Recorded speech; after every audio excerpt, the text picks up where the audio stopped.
Syndicate কৰোঁ বুলি ভাবে নেকি আপোনালোকে? আপোনালোকে কওক। আপোনালোকেতো মোক 30 বছৰে দেখা পাইছে। হাগ্ৰামাক বাদ দিয়ক, আপোনালোকে কওক। হাগ্ৰামাটো বাদ দিয়ক। হাগ্ৰামত মই ছাত্ৰ সংগঠনত থাকোঁতে 10টা কথা কয়, যিবিলাক নোহোৱা কথাবিলাক কৈ থাকে, তেতিয়াও কয়।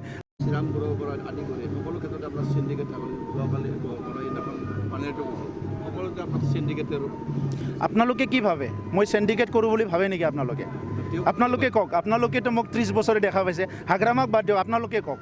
আমাৰ কথা নহয়, আপোনালোকে কওকচোন। আপোনালোকৰ পৰা জানিব বিচাৰিছোঁ।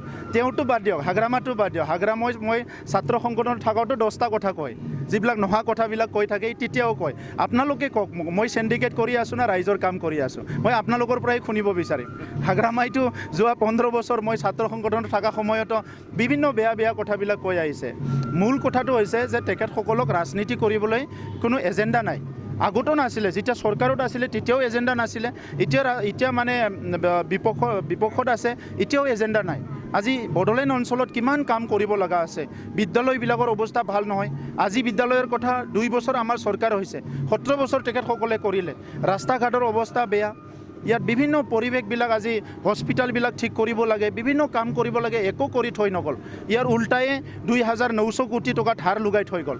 আৰু শ্ৰীৰামপুৰ গেটৰ কি কাহিনী হৈছিলে, যোৱা 10 বছৰৰ পেপাৰ কাটিংবিলাক চাওক, যোৱা 10 বছৰৰ টিভিবিলাক চাওক, 15 বছৰৰ, তেতিয়া আপোনালোকে গম পাব শ্ৰীৰামপুৰ গেটত কি হৈছিলে। আৰু আজি গোটেই অসমৰ মিডিয়া যাই পেলাই শ্ৰীৰামপুৰত বহি থাকক, কি সিন্ডিকেট হৈছে হোৱা নাই, মই চেলেঞ্জ কৰিব পাৰোঁ।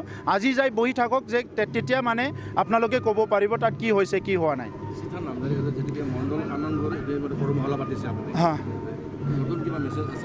একদম ক্লিয়াৰ মেছেজ যে যিমানখিনি মাটিৰ প্ৰব্লেম আছে, আমি সকলো মাটিৰ প্ৰব্লেমটো সমাধান কৰিবলৈ গৈ আছোঁ। মই 100 বুলি নকওঁ, কিন্তু আমাৰ সময়তে আমি 80 to 85% লেণ্ড প্ৰব্লেমবিলাক সমাধান কৰিবলৈ গৈ আছোঁ। Thank U.